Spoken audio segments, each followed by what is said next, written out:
நாங்கள் சேலம் மாவட்டத்திலேருந்து இருக்கிறோம், செலவடை கிராமம். இது மாவட்ட ஆட்சியர் அம்மா ஒரு திருநங்கைகளுக்கு என்னென்ன கோரிக்கையை நிறைவேற்றுறாங்க.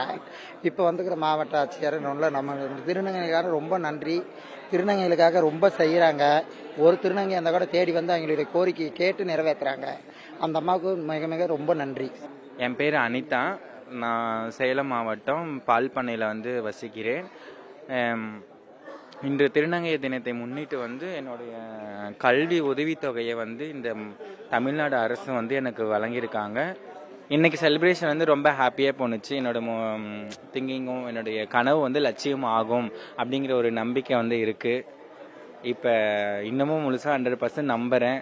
கல்வியை நோக்கி பயணிக்கிறேன். மற்ற ஜென்ரேஷன் மாரி நான் எல்லோரும் மாறணும் அப்படிங்கிறதுக்காக என்னோடய கல்வி பயணத்தை நோக்கி நான் போயிட்டுருக்கேன்.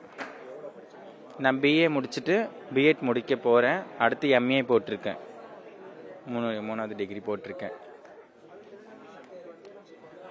லட்சியம் டீச்சிங் லைனில் போகணுன்னு ஆசை. கவர்மெண்ட் டீச்சிங் ஆகணும் அப்படிங்கிற ஒரு ஆசை.